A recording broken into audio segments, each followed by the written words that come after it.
Good morning. Today is July 12th, 2015. My name is Carl Connor. Welcome to the Stepping Stones Project. Starting a new sermon series today on Ecclesiastes. We're going to be going approximately 4 to 6 weeks on this. We'll see how it goes. We're going to start out with chapter 1 and chapter 2, and then I may cherry pick some of the verses going forward from there. I titled this first one, Chasing the Wind. So Ecclesiastes is a book written by a guy named Solomon. And Solomon's known for a number of things. One is that he built the major temple complex in Jerusalem. He's the son of King David and is considered one of the wisest men that ever lived. I thought I'd start out with the story of that wisdom. That story is told in 1 Kings chapter 3.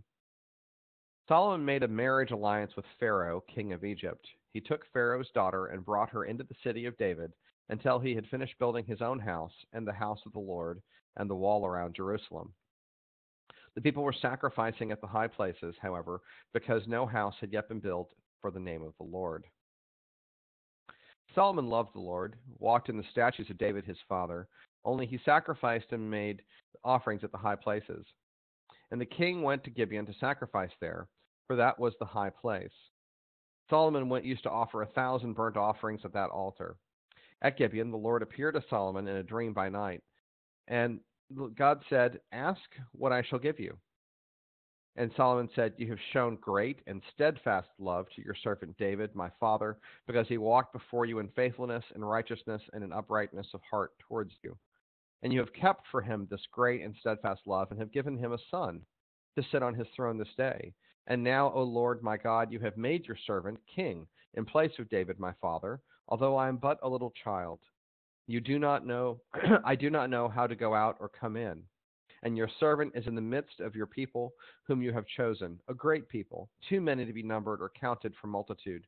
Give your servant, therefore, an understanding mind to govern your people, that I may discern between good and evil, for who is able to govern this, your great people?" And it pleased the Lord that Solomon had asked this. And God said, "Because you have not asked this, and have not asked for yourself long life, or riches, or the life of your enemies, I have asked for yourself understanding to discern what is right. Behold, I do now according to your word. Behold, I give you a wise and discerning mind, so that none like you has been before you, and none shall arise after you. I give you also what you have not asked, both riches and honor, so that no other king shall compare with you all your days. And if you will walk in my ways, keeping my statutes and my commandments, as your father David walked, then I will lengthen your days." Now, if you'd like to continue reading in 1 Kings chapter 3, picking up there, you'll hear a story. Does anybody know what that story is? Got a picture of it here. What is that a picture of there? We've got 2 women and a baby. And what are they doing? Some of you might recognize this particular one. Okay. Paul says, like a banana split. Go with that. And so, yes, these 2 women are there, and they're arguing. They're 2 over a child. Yeah, so you might want to, if you don't know this story, you might want to go back and read 1 Kings chapter 3 and pick it up there. And these are 2 women. They both happen to be prostitutes. They both come with a child, and both claim that the child is there. And they come before Solomon, and they say that both, they're going to claim the child is theirs and want Solomon to decide. And so Solomon makes a choice, and I'll let you read about it on your own to go through, right? And how exactly it was that he determined who the true mother was. All right, so I'll let you read that for yourself if you want to go, and hopefully I piqued your curiosity on the story. It's a good one for you to go read. It's mentioned often. You'll hear about this choice, Solomon's choice. Shows his wisdom in this. But going to Ecclesiastes, so this man, this King Solomon, son of David, then goes. And what I don't want you to do is don't mistake Ecclesiastes as despair. Don't mistake it as being that there is no hope. Don't mistake it as meaning that there is no value in what's going on. That's not what he's saying. So as you go through this, if you start thinking in those lines, you probably have missed the point slightly, or I've said it wrong. So let's go ahead and let's jump into this. So as you heard me read earlier, Ecclesiastes chapter 1, starting at verse 1. So the words of the preacher, the son of David, that's Solomon. He refers to himself as the preacher or teacher. And so the word in Hebrew is a very similar one. And he says, vanity of vanities. Okay, so this word vanity, you might have heard me say during the children's sermon, means that things are useless, They are but a vapor is another word that's used for this in Hebrew, that it is passing, that it has no eternal value. So it's a little different than the word vanity now, like you might know the movie Bonfire of the Vanities, for example, or some other use to it that has to do more with a desire to see yourself as pretty or strong or some other attribute. It's not vain in that sense. It's really more uselessness, okay, or not lasting. Even if it is has value for now, that it does no permanent effect. So vanity of vanities, says the preacher. And by the way, in the Bible, of course, and this actually is true in all of our language, when you do the double statement. So we say somebody is a man's man. We say that he's really really very, very masculine, right? Or we do that with Jesus. So he's Lord of lords and King of kings. Y'all follow, right? So this is in there. So vanity of vanities is like the ultimate in vanity, ultimate of uselessness. Vanity of vanities, says the preacher. Vanity of vanities, all is vanity. What does man gain by all the toil at which he toils under the sun? A generation goes, a generation comes, but the earth remains forever. So does this mean that Solomon's saying there's no point in working each day? No, it doesn't. He doesn't mean that. That's not what he's implying. But he is looking for long-lasting difference, change that has an impact in the long run. And what does this mean, and how does this come about? So as he toils under the sun, if a man goes and plows a field and he plants it, and there's a harvest, and the harvest is good and it has value. But then the next year it's gone again, and you have to do it again and again and again. And the corn or the wheat or the barley or the rye has come and gone, and maybe there's some slight change, but essentially the earth remains forever, the land under your feet. Now, he's looking here from if you take a kind of an idea of a camera lens zooming in, for a person in this day, the earth is permanent. You could build a city on the earth, and the city will rise, and it will grow, and it will be large, and it will have its day, and then the city will collapse, and it will go to ruins, and it will be decay or fall apart or be bulldozed, and the earth is still there. Y'all follow? Now, so in a very zoomed-in camera lens, looking at what people do in a day or even in a lifetime, the earth is permanent and remains forever. If you zoom out to a more biblical view, is the earth, put your hands at the keyboard, is the earth forever? Does the earth remain forever? Is the earth eternal? What do you think? Will the earth stay together, this earth as we have it? Yeah, I think it says no. No, in fact, if you go read Revelation, you're going to find out that God's going to destroy this earth. He will make a new heaven and a new earth, but this earth, as we understand it today, is not, in fact, going to stay forever. Okay, so he's providing a very zoomed-in view from the perspective of what someone's doing today. And so by forever, probably a good way to think about that is it's long-lasting. It lasts a long, long, long, long time. Not that it's eternity in the sense of biblical eternity, if you all follow the difference I'm trying to make. I'm splitting a hair, but it's kind of an important one if you all follow what we're trying to convey. He will rebuild it. Yes, there will be a new heaven and a new earth, but not this earth. So this earth will not remain forever, if you all follow my point. Right? So there we go. All right, so the sun rises and the sun goes down and hastens to the place where it rises. So the sun goes around, obviously, and these things happen. The wind blows to the south and goes around to the north, and around goes the wind, and then circuit it returns. Okay? Paul says he likes the idea of remodeling the earth. Well, okay, but remodeling means you keep the old one, if you follow. And he's actually going to destroy the current one. So if by remodeling, one of your remodeling tools is a cat bulldozer, then yes, that would be an appropriate thought. Okay.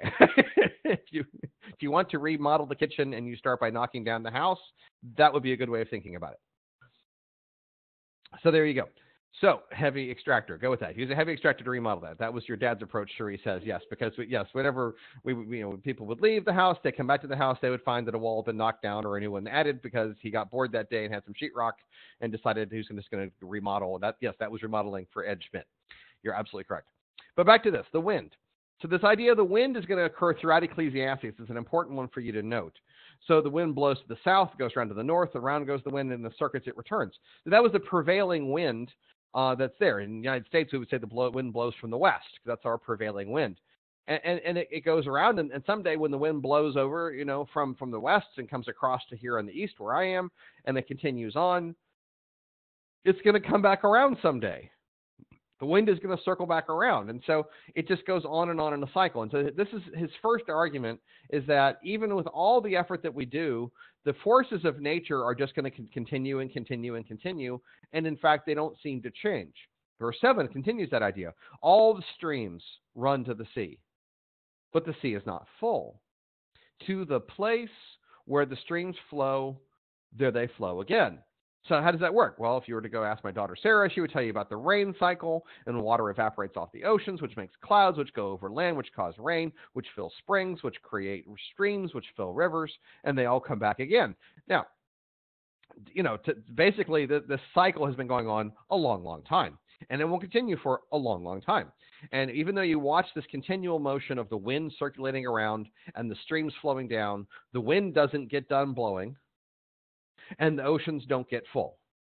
It's just a continual cycle that continues on, and Solomon is using that as a way to describe the eternity of what's around us, or at least the long-lasting nature of what's around us compared to our small action there. That river has been flowing since before we were here. That river is going to flow after we're gone, and we come, we rise, we go, and that's sort of it. Here in the United States, we talk about how long we've been a nation. Oh my gosh, it's been over 200 years, which seems like a very long time.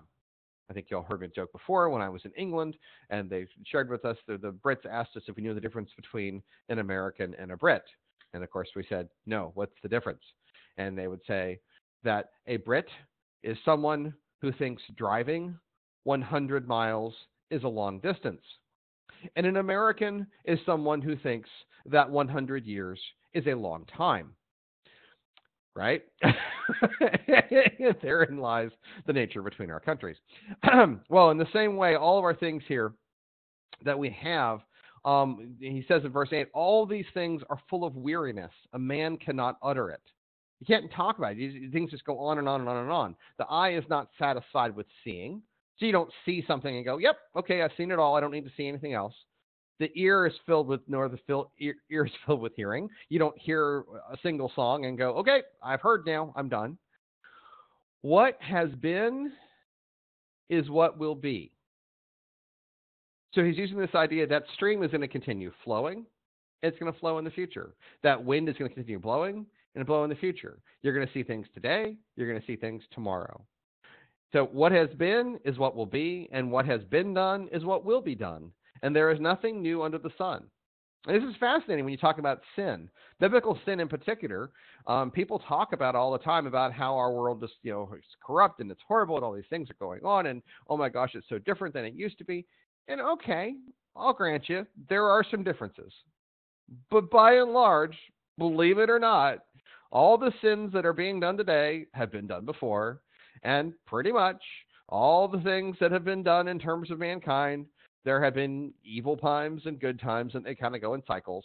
And it's actually not very different than it used to be. Sometimes I quote the one where it talks about that, how children are so bad today and they're horrible. They no longer respect their parents. They no longer rise when their parents come into the room and have no idea what this world is coming to.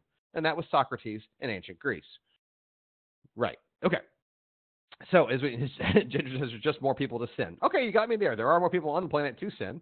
I'll go with that. That's true. But the nature of the sin, the greed and the anger and the covetousness, pretty much if you go read the Ten Commandments, still applies. It's the same basic concepts that are still there. We don't just kind of do basic ideas. So when there's nothing new under the sun, that applies both to, believe it or not, even with inventions and those types of things. Okay, sure, we have technology, and that seems like it's different, but really it's not that different than it was. We're just sharing information at a faster rate. It's not like we invented information or anything. Additionally, all the different ideas that we have, they certainly come around again, and there's a cyclical nature to it. The permanence is really the long-standing things that are here. So verse 10, is there a thing of which is said, see, this is new. It has already been in the ages before us. There is no remembrance of former things, nor will there be any remembrance of latter things yet to be among those who will come after. So we tend to forget. We make mistakes as a people. This is taking a longer view. And some as individuals, we tend to forget and we do the same things. Although I could say personally, I certainly have been there, and I'm like, well, here it is. I made the same mistake again. I've done the same one. Sarah and I talk about this at times. It's the definition of insanity is to do the same thing but expect a different result. Or if I often said, if you always do what you've always done, you're going to get what you've always got. Indeed. So, verse 11, there is no remembrance of former things. 12. I, the preacher, have been the king over Israel and Jerusalem. Okay. So 13, and I applied my heart to seek and search out by wisdom all that is done under heaven.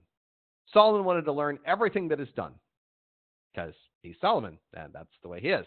So I applied my heart to seek and search out all by wisdom all that is done under heaven. His conclusion about that, it is an unhappy business that God has given to the children of man to be busy with.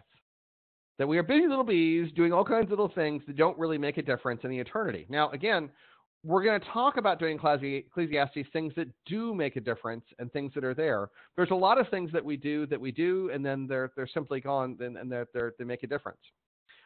So they don't make a difference.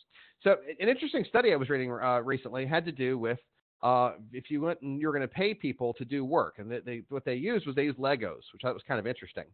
And so they had little Lego kits, and you could go and they work. This is college students, and they would pay them a very small amount, like 25 cents.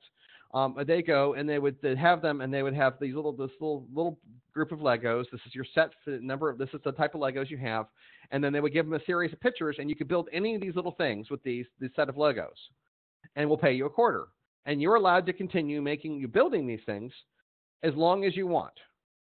As long as you want to sit there, we'll pay you a quarter for each one of the ones that are there. Okay. And so they had one group, and they would build it, and then they would say, okay, I want to do another, and they would give them another set of Legos, and they would put one of them over here, and another, and another, and another, and another, and another. Eventually they get tired and say, okay, I'm done, and say, thank you, here's your money, and they would leave. And then the other group that was there, they would say, okay, let's build one, and they say, I want to build another. Okay, wait a second. They would take a hold of what they had just built. They would physically break it apart, give them back the exact same Legos, and say, okay, here you go, you can build again. Now, bear in mind, the only difference is whether or not it's new pieces of plastic or the pieces of plastic that you've already done. There is no difference in there. You're getting paid the same amount of money for the same amount of work. Everybody clear? But the only difference is, in one example, you get to see your work accumulate, and in the other, you get to literally see your work be destroyed in front of you. Would anyone like to take a guess how much more the people who are able to accumulate continue working versus those? Was it 2 times as much? 3 times as much? Put a number over there. What do you think on the keyboard? How much more people who can accumulate and watch them stack up, how much more would they go through? Will and Ginger say lots more. Okay? Will says 10 times as much. Okay? Sheree says 4. Yeah, it varied, obviously, but 8 to 12 times as much. About 10, so you're about in that range. About 10 times as much you're willing to continue work because you see your work accumulating. Look what I have done. Look at all these cool shapes. Can I take a picture before I go? Was a common question that people would ask. Can I take a picture of all this? This was kind of fun. I'm tired now, but I'm going to quit. But that was fun. Thanks. You all follow? But if you see your things be destroyed in front of you, this is part of what Solomon, I think, is speaking to. Don't you agree? That if he's like, it depends on how many OCDs participated. Yes, that's correct. And there you go. All right. So it's sort of interesting as you sort of see this. It's an unhappy business that God has given to the children of man to be busy with. I have seen everything that is done under the sun. And behold, all is vanity, all is useless, and a striving after the wind. And hence that's the reason why I played Stephen Curtis Chapman's Magnificent Obsession, because he talks about that. All this learning I've tried to do, which I'd like to point out in Stephen Curtis Chapman's song, the learning that he is striving to get is learning about God. So let's just think about that for just a moment, if you will, as he's talking about this. All this effort that I'm doing in terms of trying to learn about things that are out there, a lot of it has to do with learning about God. How is it that that could possibly be useless or striving after the wind? Okay, everybody pause a second. And you're like, well, Carl, the whole point of this church thing is that we can learn more about God, learn about the Bible. Okay, but indeed, there can be a point when you're only learning about the Bible to have head knowledge about the Bible. Okay? Paul often, when he prays, invokes a phrase that I taught him, which is head, heart, and hand. And I'll go ahead and mention to you here. I think maybe you've heard it before, but it's worth mentioning. There is a head knowledge that occurs You read about David, and David did something horrible, and he had an affair with somebody, Bathsheba, and then he murders her husband, Uriah, and bad stuff happens. You have head knowledge, and maybe you can quote the dates, and you can talk about what happened and what was there. You know about it, and you say it's there. No offense. There are lots of non-Christians who know that story too. It doesn't change them, and if it doesn't change you, then it doesn't mean anything. Oh, that's a head knowledge. A heart knowledge is where it goes inside of you. And I'm going to use the word internalize, but I don't mean it in a bad way. I mean it in a good way. That you internalize it and you sorry to use the phrase, you eat the word. It goes down. The scroll, as the Old Testament says, goes down, and then it's sweet like honey on your tongue. And you have this inside of you. And you say, I will not have an affair on my wife or husband. Adultery is bad. I've seen what happens. I've seen what happened with David. In my heart, I'm going to make a commitment today. I'm going to affair-proof my marriage. We will not do that. As Christians, we are not going to do it. And you say, I'm going to make a difference here for myself, and you take it internal. That's heart. You take it further, and it goes to hand. This is so important to me, let's pretend, that I'm going to take it out and do something else. I'm going to form a group that talks about quality of marriage, and I'm going to try to inspire others to make a difference in their marriages. I'm going to work to try and help people who have had adultery in their marriage to say, yes, that is horrible. Yes, that is wrong. Don't compound sin with sin and now turn that into divorce. There is still time. You could still save your marriage. Okay, so this is an important thing. So this is an aspect of head, heart, and hand. So he's saying here, as he's gone through these issues, right, that you can go through all this effort of striving after the wind. And yes, if you just have knowledge, it's just head knowledge, then this idea of striving after the wind is that you just have it and it's useless. Okay, that's great. You've accumulated a lot of biblical facts that are there. That is nice, but no offense, it doesn't really help any of us if you memorize every single name in the Bible. Proud of you. That's great. But in reality, it probably won't change your life if you can tell me the name of every person in the Bible. It's more important to know one name, and that name is Jesus, and what exactly he did for you. So, 15, what is crooked cannot be made straight, and what is lacking cannot be counted. The things in life that are wrong, you're not going to be able to change through that sense of having more knowledge, for example. In verse 16, I said in my heart, I have acquired great wisdom, surpassing all who were over Jerusalem before me, and my heart has had great experience of wisdom and knowledge. And I applied my heart to know wisdom and to know madness and folly. I perceive that this also is but a striving after the wind. For in much wisdom is much vexation, and he who increases knowledge increases sorrow. Well, this is interesting. So much wisdom is much vexation, because no offense, the more you know how little you know.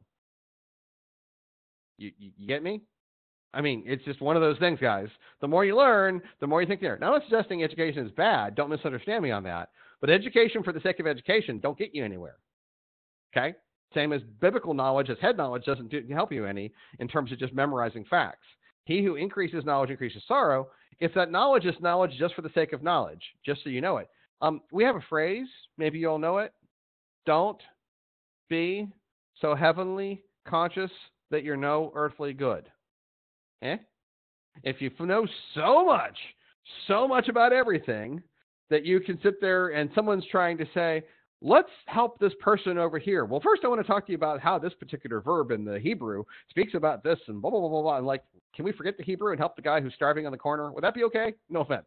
But okay, let's take care of the person over here. I mean, sorry, I go to fire science a lot because I think there's some great analogies here and so forth. But, sort of like you're at the burning building and the building's in flames and there are people screaming in the windows and you want to talk about the triangle of combustion. Now is not the time. Now is not the moment. Okay?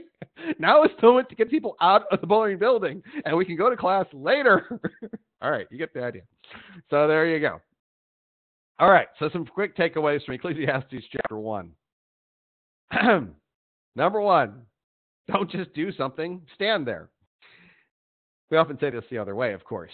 Don't just stand there, do something. Well, Solomon would argue that you need to think about what you're doing.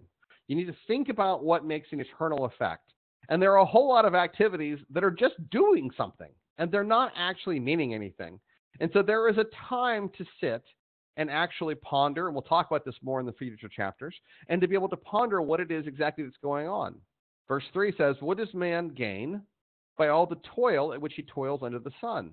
A generation goes and a generation comes, but the earth remains forever. Don't just do something, stand there. Number 2, those who do not study history are doomed to repeat it. It's a classic example, particularly by history teachers. But nevertheless, those who do not study history are doomed to repeat it. So verse 9, what has been is what will be, and what has been done is what will be done, and there is nothing new under the sun. Now, that doesn't necessarily mean repeating the actions that had occurred before you is necessarily bad. There are some good things that can be repeated, and that's certainly fine too. But if they're mistakes, then I think we can hopefully learn, or try to learn, or at least if we make a mistake, recognize it quicker from what has gone on before us. I think that that's important for us to think about what exactly is happening around us, and God will teach us if we will allow him to. Number 3, knowledge, even of the Bible, is good, provided that it brings you closer to God. Just knowledge for the sake of knowledge doesn't do much. Just the head knowledge example I was trying to provide. Verse 16, I said in my heart, I have acquired great wisdom, surpassing all who were over Jerusalem before me. And my heart has great experience of wisdom and knowledge. And I applied my heart to know wisdom and to know madness and folly. I perceived that this also is but a striving after wind. We'll finish up with Psalm 127. I think it relates. Interestingly enough, also written by Solomon, and I had forgotten that when I went hunting for it. But I found this. I should have sort of realized that when I was like, oh, that's all. This is Solomon too. This is interesting. Psalm 127. Unless the Lord builds the house, those who build it labor in vain. Now, does that mean that you shouldn't build a house? No. I think it's a good balance here that you have to make sure you're building what the Lord wants you to build and that you have included him in the process. You don't start down a process, make a plan, and then say, oh, by the way, God, please bless my plan. You say, God, what should be my plan? From the beginning. Or as we say sometimes, when we talk about building software, we say that security should be baked in, not bolted on. Well, in the same way with God. God should be baked in, not bolted on. You all follow? It's not like we're going to add him at the last second. It should be in the mix from the beginning. He's the first ingredient that goes in. So again, verse 1, unless the Lord builds the house, those who build it labor in vain.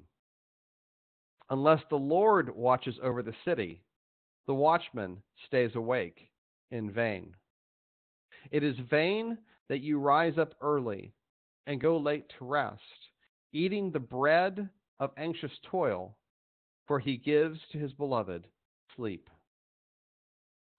But then we talk about what is of value, and this is part of the hint here, I think, of what actually is lasting and what does go on. In verse 3, behold, children are a heritage from the Lord, the fruit of the womb a reward. Like arrows in the hand of a warrior are the children of one's youth. Blessed is the man who fills his quiver with them. He will not be put to shame when he speaks with his enemies at the gate. So the question of the week is, what am I doing that will have an impact in 100 years? Now, I will freely admit, there are many things you need to do every day to put bread on your table and to have a roof over your head that probably won't have an impact in 100 years. And I'm not suggesting you don't need to do those, because I know that you do. But I'm also suggesting that there are moments in your life, or there should be, when you are trying to do things that will have a difference in the long term. So seriously, what are you doing that's going to have an impact in 100 years? Would you think about that this week? Because I really think when we talk about vanity of vanities and things being useless, this is the important question. And for me, at least what Solomon implies, the impact we have on the children around us, whether they're our children or other people's children, the next generation, is surely one of the things that will have an impact 100 years from now. Let's go to the Lord in prayer. Lord Heavenly Father, I thank you that you give us these words of wisdom, and I ask that you let them dwell in our heart, and for us to examine the things around us, that perhaps the things of this world would grow strangely dim, and that in fact we would have opportunities to focus upon you and those things that would make a difference. In Jesus Christ's name I pray. Amen.